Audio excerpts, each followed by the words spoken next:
सांप्रदायिक ध्रुवीकरण का रिवाज, उस सांप्रदायिक ध्रुवीकरण के रिवाज को नरेंद्र मोदी जी ने समावेशी सशक्तिकरण की मिजाज से मजबूत बनाया है, तोड़ा है और समाज के उस हिस्से को भी इस बात का यकीन और इस बात का विश्वास दिलाया है कि नरेंद्र मोदी जी के नेतृत्व में जो इन पिछले 10 सालों में देश में बदलाव आया है, विकास हुआ है, उस विकास के सफर के सभी लोग मजबूती के साथ हम सफर बने हैं। हमें आजाद नेशन न्यूज, पैनी नजर, हर खबर।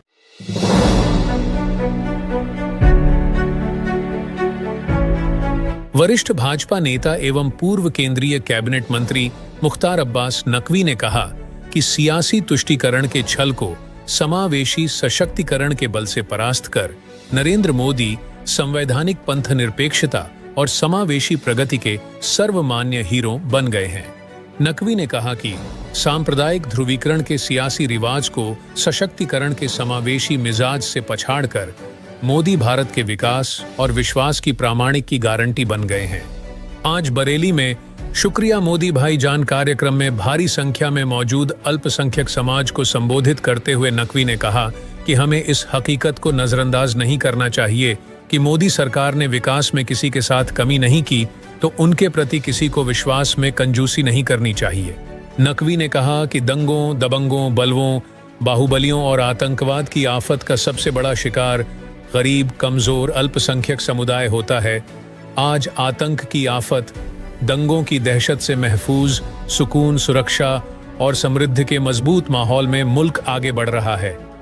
नकवी ने कहा कि फिर भी कुछ विध्वंसक ताकतें जोड़ने के चोले में तोड़ने के खेले की मानसिकता के साथ हिंदुस्तान के समावेशी विकास और सर्वव्यापी विश्वास के माहौल को प्रदूषित करने की आपराधिक सनक और साजिश का ताना बाना बुन रही हैं। हमें ऐसे साजिशी सिंडिकेट से सावधान, सतर्क, होशियार, खबरदार रहना होगा।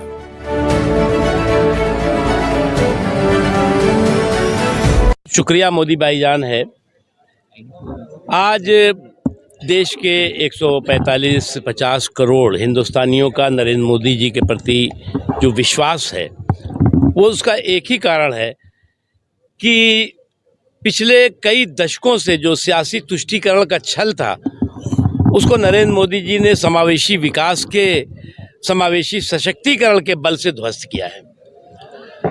और सियासी तुष्टीकरण का छल जब समावेशी सशक्तिकरण के बल से ध्वस्त हुआ है तो समाज का सभी हिस्सा, समाज का सभी वर्ग तरक्की के सफर का बराबर का हमसफर बना है।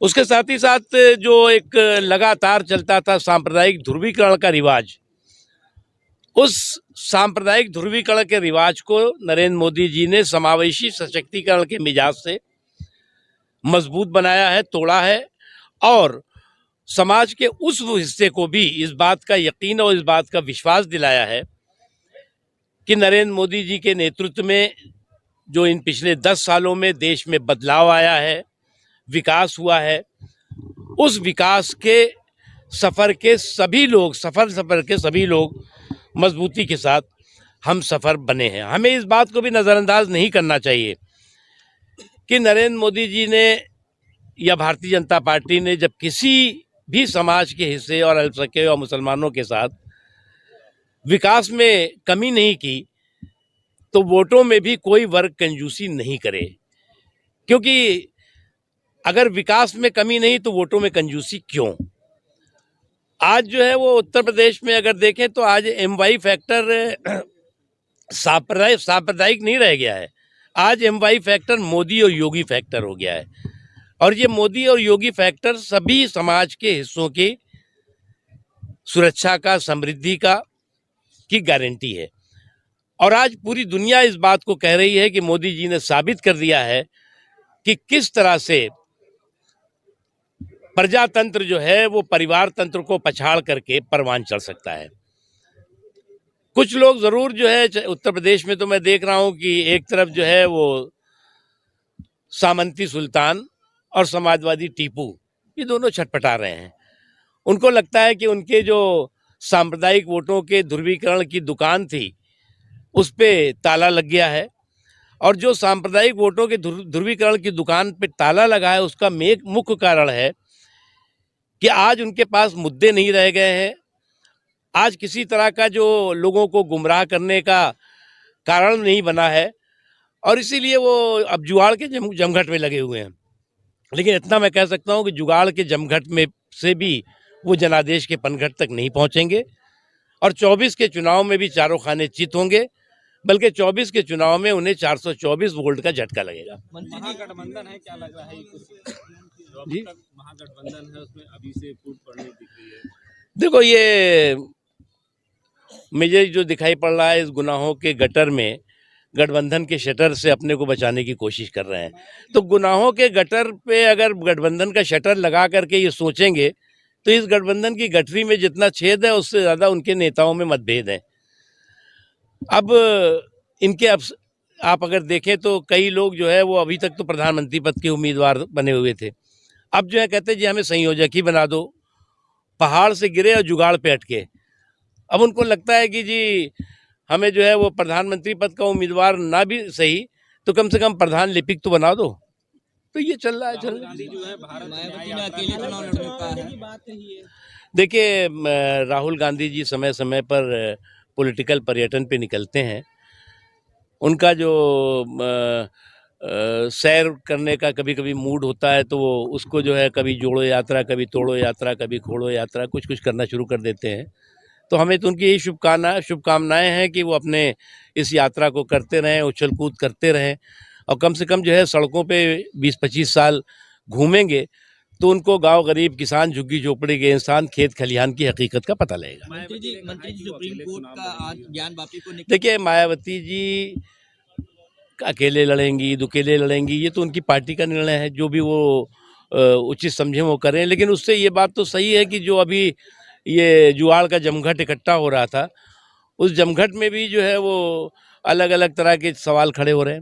सुप्रीम कोर्ट ने ज्ञान वापी को लेकर आज निर्देश दिया है कि इसके बजू खाने की सफाई करवाई जाएगी, क्या कहेंगे? देखिए, एक चीज मैं आपको बताऊं, राम मंदिर का मुद्दा आप देखिए, हम तो अपने आप को हम सब सौभाग्यशाली मानते हैं कि जो 500 साल से जो मुद्दा अटका हुआ था, लटका हुआ था, जिस तरह से सांप्रदायिक उन्माद और सांप्रदायिकता की भेंट चढ़ता जा रहा था, उसका समाधान इस युग में हुआ। अगर नरेंद्र मोदी जी, अमित शाह जी, योगी आदित्यनाथ जी ना होते तो सुप्रीम कोर्ट का राम मंदिर के मुद्दे पर भी जो निर्णय हुआ है उसका भी हश्र, जो शाहबानों का निर्णय का हश्र हुआ था, वो होता, और रामलला को अभी भी जो है 500 साल और टेंट में रहना पड़ता। ये तो नरेंद्र मोदी जी, अमित शाह जी, योगी आदित्यनाथ जी के शासनकाल का समय है कि सुप्रीम कोर्ट के फैसले को प्रभावी करने के लिए राम मंदिर के निर्माण में जो रोड़े थे उसको हटाने का निर्णय के साथ आज राम मंदिर का राम जन्मभूमि पर निर्माण हो रहा है। और एक चीज़ मैं देख रहा हूँ, जो लोग इसे हिंदू मुसलमान की बात करते थे, आज इसको लेकर के समाज के सभी वर्गों के साथ मुस्लिम समाज भी खुश है। वो इस बात से संतुष्ट है कि जिस मुद्दे को, जो विदेशी आक्रमणकारियों की क्रिमिनल, कम्युनल, क्रूर करतूत और कलंक था, उसका सफाया हो रहा है, और जिस मुद्दे को लेकर के हमें जो है वो देश में बिखराव और टकराव पैदा कराया जाता था, वो खत्म हो रहा है। मंदिर तो लगभग बन गया, पर बाबरी मस्जिद है अभी तक, उस पे काम शुरू है। सुप्रीम कोर्ट ने जो फैसला दिया उसके तहत काम हो रहा है। नमस्कार, आप देख रहे हैं आजाद नेशन न्यूज।